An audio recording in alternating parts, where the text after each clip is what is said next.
नमस्कार दोस्तों, हिंदी स्टडी 92 में आपका स्वागत है। और आज हम अयोध्या सिंह उपाध्याय हरिऔध के पार्ट 2 के वीडियो को लेकर के आए हैं।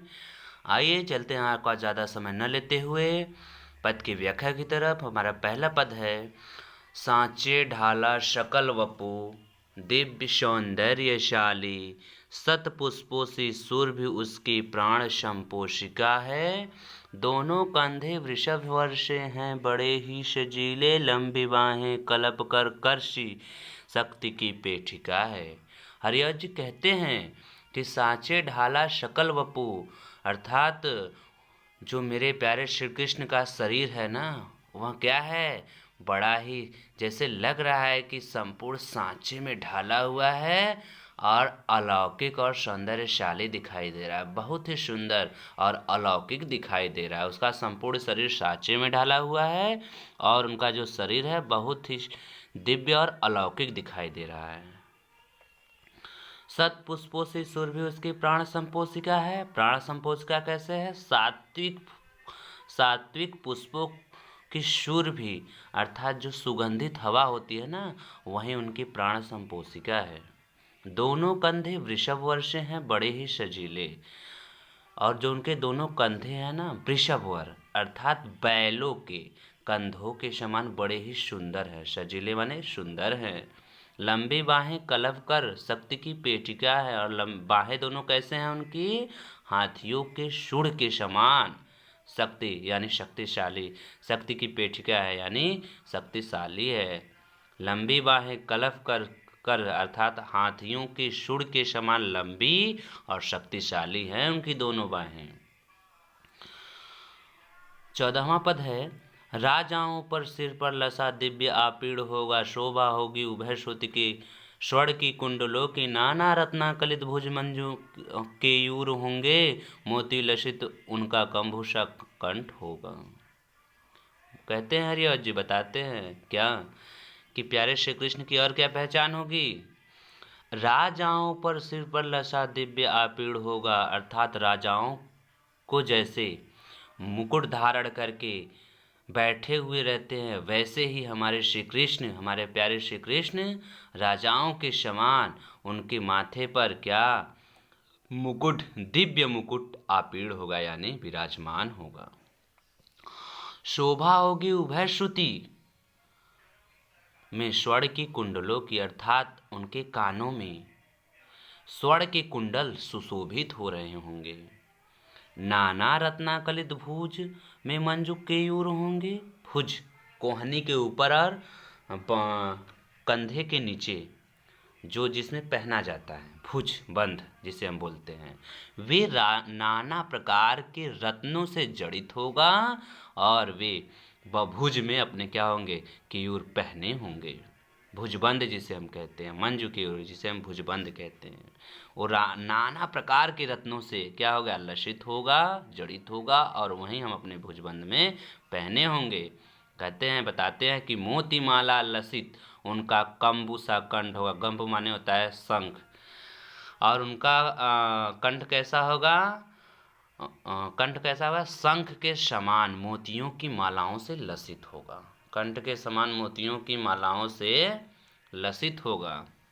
और बताते हैं अगली बात कि ये सब अपनी व्यथा तो सुना रही थी वायु को यानी पवन को। तो पवन में तो बोलने का गुण है नहीं, इसलिए आगे राधा बताती हैं क्या कि तेरे में है यह न गुण, तेरे में है न यह गुण, जो तू व्यथा सुनाए। व्यापारों की प्रखर मति और युक्तियों से चलाना, बैठे जो हो निज सदन में मेघ से कांति वाले, तो चित्र को इस भवन को ध्यान से देख जाना। 15 नंबर का है दोहा, ध्यान से समझना इसको। बताती हैं राधा, पवन से कहती हैं कि तेरे में यह गुण तो है नहीं कि तू बोल करके मेरी ये सब दुख कथा तू प्यारे श्री कृष्ण को सुना सके। इसलिए तुम क्या करना, व्यापारों की प्रखर मति, मति माने बुद्धि, प्रखर माने तेज, तुम व्यापारों का जो है ना प्रखर तेजी से व्यापारों के समान बुद्धि रखना कि लेन देन कैसे किया जाता है। व्यापार जो व्यापारी लोग होते हैं वो व्यापारी लोगों के समान तुम अपना बुद्धि को तेज बना लेना और युक्तियों से चलाना, युक्ति यानी विधियों से चलाना, अनेक प्रकार की विधियों से चलाना। बैठे जो हों निज सदन में, मेघ से कांति वाले, मेघ माने होता है बादल, निज माने अपना। अगर वे निज सदन अपने घर में बैठे हों, कौन? मेघ से कांति वाले अर्थात बादलों के समान क्रांति वाले प्यारे श्री कृष्ण, तो चित्रों को इस भवन में ध्यान से देख जाना। तो जिस भवन में वे बैठे होंगे उस भवन में जितने भी चित्र लगे होंगे उसको तुम क्या करना, ध्यान से देख जाना। जो चित्रों में विरह विधुरा का मिले चित्र कोई, तो जाके निकट उसको भाव से यूं हिलाना, प्यारे हों चकित जिससे चित्र को और देखे, आशा है सुरतियों हो उनको हो सकेगी हमारी। बताते हरिहर जी 16 नंबर की पंक्ति में कि आगे तुम्हें क्या करना है। राधा पवन से कहती है आगे तुम्हें क्या करना है, अगर जिस घर में वो बैठे हुए उस घर में जो चित्र लगा हुआ है उसमें अगर कोई चित्र विरह विधुरा अर्थात बिछड़न का, एक दूसरे के बिछड़न, प्रेमी जनों के बिछड़न का चित्र मिले, तो उस चित्र के पास सन्निकट यानी निकट यानी पास जाकर के उसे भाव से बहुत ही प्यार से हिलाना। प्यारे हूँ चकित यानी प्यारे यानी श्री कृष्ण जी, उसे देखकर क्या हो जाए, चकित हो जाए, जिससे चित्र और देखे और जिससे वे चित्र की ओर देखने लगे। आशा है, इस प्रकार हमारी आशा है। राधा कहती इस प्रकार हमें विश्वास है, यों सुरती, इस प्रकार उनको हमारी याद आ सकेगी, इस प्रकार उनको हमारी याद आ सकेगी। सुरती माने याद आना। 17 नंबर का पद है आपका, जो कोई भी इस सदन में चित्र उधान का हो, ओ हो प्राणी विपुल उसमें घूमते बावले, तो जा सन्निकट उसे और हिलाना, उसे भी देवात्मा को सुरती ब्रज के बालाओं की कराना। कहते हैं 17 नंबर के छंद में वे व्याख्या में बताते हैं कि जो कोई भी इस सदन, जिस सदन में यानी जिस घर में वे बैठे हैं ना, उस सदन में अगर उद्यान यानी बगीचे का कोई चित्र मिले ना, तो उसके पास जा कर के क्या करना और देखना, हो और क्या हो उसमें, विपुल, विपुल मतलब व्याकुल हो करके उसमें घूमते हों, प्राणी यानी मनुष्य लोग, प्राणी लोग उसमें क्या करते हों, व्याकुल होकर के घूमते हो। अगर ऐसा चित्र कोई मिलता है तुम्हें उस सदन में अर्थात घर में, तुम क्या करना, तो जाके सन्निकट उसके पास जाकर के इस प्रकार हिलाना कि देवात्मा यानी श्री कृष्ण को सुरती ब्रज के बालाओं अर्थात ब्रज के बालाओं की क्या याद आ जाए, सुरती का यानी याद आ जाए। सूरत लिखा है, सूरत ब्रज के बालाओं की, इस प्रकार प्यारे श्री कृष्ण को ब्रज के बालाओं की सुरती यानी याद आ जाएगी। 18 नंबर के प्रश्न को देखते हैं, 18 नंबर के छंद को देखते हैं। छंद है आपका, कोई प्यारा कुसुम कुम्हला गेह में जो पड़ा हो, तो प्यारे के चरण पर ला डाल देना, उसी को यों देना ये पवन बदला फूल सी एक बाला, म्लान हो कमल पग को चूमना चाहती है। कोई प्यारा कुसुम यानी पुष्प, कुम्हला गया गेह में जो पड़ा हो, गेह मतलब घर में, अगर कोई घर में जिस घर में वे बैठे हुए हैं अगर उस घर में कोई कुंभलाया हुआ मुरझाया हुआ पुष्प दिखाई दे, तो उसे ले जा कर के तो प्यारे यानी श्री कृष्ण के चरण कमलों में डाल देना, उसी को ले जा कर के क्या करना, तुम प्यारे यानी श्री कृष्ण के चरणों कमलों में डाल देना।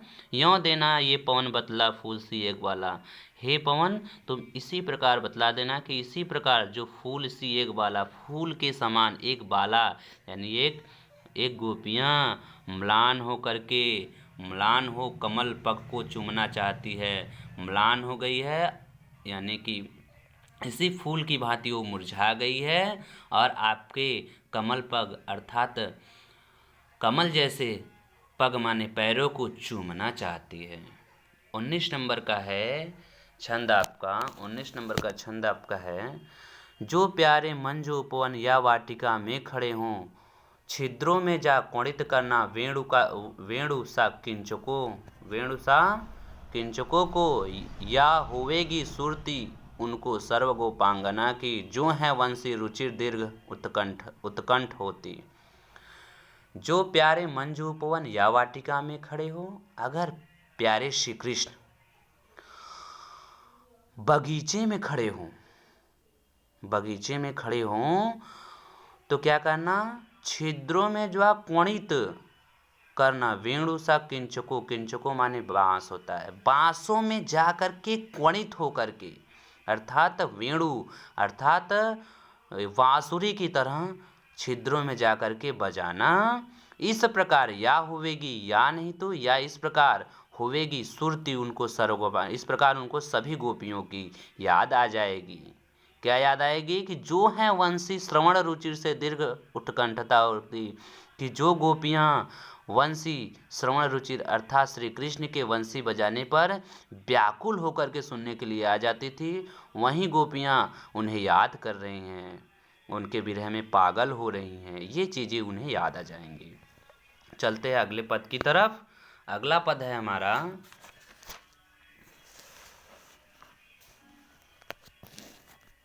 अगला पद क्या है हमारा, अगला पद है हमारा 20 नंबर का, 20 नंबर का पद है हमारा। और पद क्या है, कि ला के फूले कमल दल को श्याम के सामने ही, थोड़ा थोड़ा विपुल जल में व्यग्र हो डुबोना, यो देना ये भगनी जतला, एक अम्भोज नेत्रा आँखों को विरह विदुरा वारी में बोरती। देखते हैं इसके पद की व्याख्या को।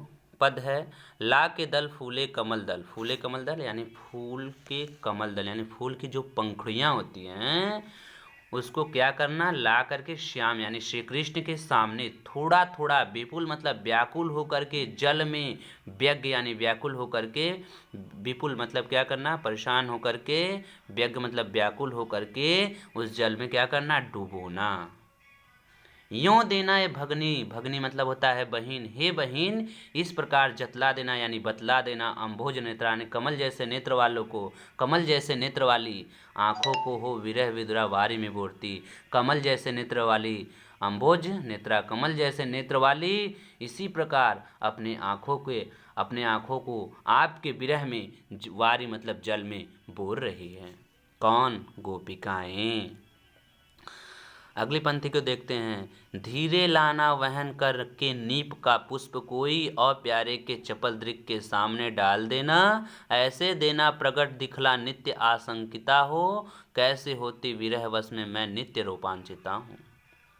धीरे लाना वहन करके नीप का पुष्प कोई, धीरे धीरे वहन करके, नीप यानी कदम्ब का कोई पुष्प लाना, और प्यारे के चपल यानी चंचल दृग माने नेत्रों के सामने डाल देना, ऐसे देना प्रगट दिखला, और इसी प्रकार प्रकट होकर के नित्य आशंकिता हूँ यानी आशंकित होकर के रहती हूँ, कैसी होती विरहवश मैं नित्य रोमांचिता, आपके विरह में मैं किस प्रकार नित्य माने हर रोज रोमांचित हूँ, रोमांचित हूँ यानी चंचल हूँ, प्रसन्नचित नहीं कहेंगे, चंचल हूँ यानी रोमांचित हूँ।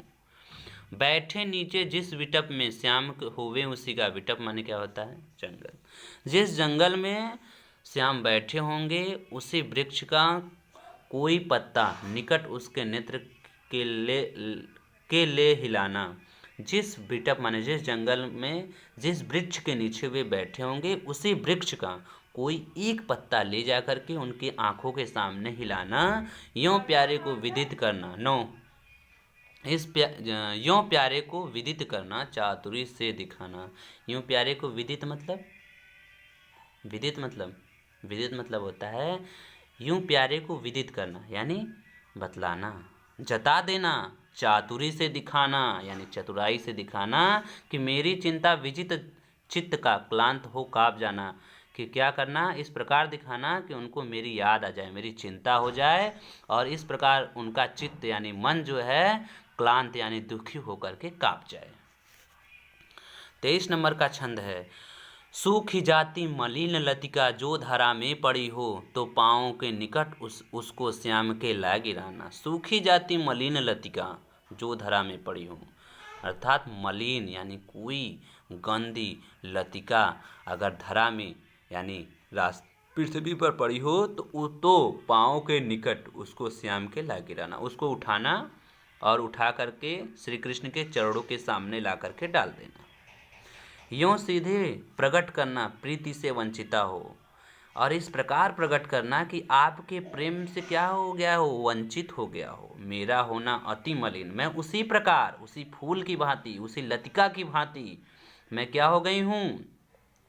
आपके प्रेम से वंचित हो गई हूँ। मेरा होना अति मलिन, और मैं इसी फूल की भांति अति मलिन, अति गंदा होकर के नित्य क्या हो रहा हूँ? प्रतिदिन सूखते जा रहा हूँ, सूखते जा रहा हूँ। गोपियाँ कह रही है, अपने लिए बता रही है।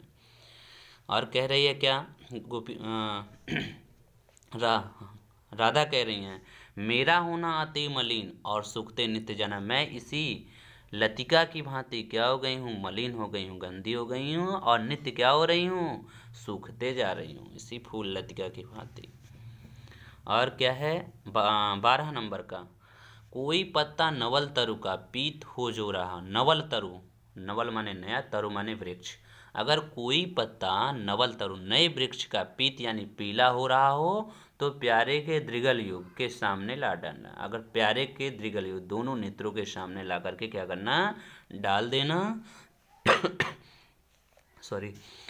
धीरे धीरे संभल रखना और उन्हें यूं बताना, धीरे धीरे संभाल कर रखना और उन्हें यूं बताना, इस प्रकार बताना कि पीला होना प्रबल दुख से प्रोसिता सा हमारा। इसी प्रकार आपसे के प्रेम में कोई क्या हो रहा है? पीला हो रहा है। इसी प्रकार आपके प्रेम में कोई क्या हो रहा है? दुख से होकर प्रोसिता सा हमारा। आपके प्रेम में क्या होकर? दुखी होकर, आपके प्रेम से वंचित होकर के, दुखी होकर के, इसी फूल की भांति, इसी पत्ते की भांति, इसी पेड़ के पत्ते की भांति क्या हो रहा है? पीला हो रहा है। नवल तरु नए पौधे, नए वृक्ष के पत्ते की भांति क्या हो रही है राधा? पीला हो रही हैं। 25 नंबर का आपका छंद है और उसका उत्तर है, यूं प्यारे को विदित करके सर्व व्यथाएं, धीरे धीरे वहन करके पांव की धूलि लाना, थोड़ी सी भी चरण रज जो ला न देगी हमें तू, हाँ कैसे व्यथित चित्त मन को बोध मैं दे सकूंगी। कहते हैं, बताते हैं, हरिऔध जी बताते हैं इसका उत्तर कि यूं प्यारे को विदित करके सर्व व्यथाएं हमारे, इस प्रकार प्यारे श्री कृष्ण को सारी व्यथाएं, सारे दुख मेरी बता देना। और क्या करना? धीरे धीरे वहन करके, धीरे धीरे वहन करके पाँव की धूलि लाना है। उनके धूलि को वहन करके पाँव की धूलि, जिस पाँव के नीचे की धूल होगी उसको तुम लाना। और क्या करना? थोड़ी सी भी चरण रज जो ला न देगी हमें तुम। अगर तुम थोड़ी सी भी चरण रज अर्थात चढ़े की धूल को नहीं लाओगी तो हाँ कैसे तो व्यथित चित्त को बोध दे सकूंगी। मैं अपने व्यथित यानी दुख भरे मन को कैसे समझा पाऊंगी। लास्ट पंक्ति हमारा 26 नंबर का है। बताती है इसमें राधा कि क्या करना है। पूरी हुए न यदि तुझसे अन्य बातें हमारी। अब राधा कह रही है पवन से क्या कि अगर हमारी बातें तुमसे पूरी नहीं हो पाती हैं तो मेरी विनय इतनी मान ले और चली जा। तो मेरी आपसे विनय है हवा, पवन, अन्य विनय करती हूँ कि इतनी बात मान ले और चली जा। छू के प्यारे कमल पग को प्यार के साथ आ जा, यानी प्यारे श्री कृष्ण के चरण कमलों को छू करके प्यार के साथ आ जा। कमल जैसे पैर को छू करके प्यार के साथ आ जा। और जी जाऊंगी हृदय तल में तुझी को लगा के, और तुम्ही को लगा करके हे पवन, हे हवा, तुम्ही को लगा करके अपने हृदय तल से मैं जी जाऊंगी। मैं समझ जाऊंगी कि मैंने श्री कृष्ण को पा लिया है। तो आइए यहाँ हमारा पवन दूतिका समाप्त होता है। अगर यह सेशन आपको अच्छा लगा है तो इस सेशन को लाइक, सब्सक्राइब एंड शेयर करें। धन्यवाद।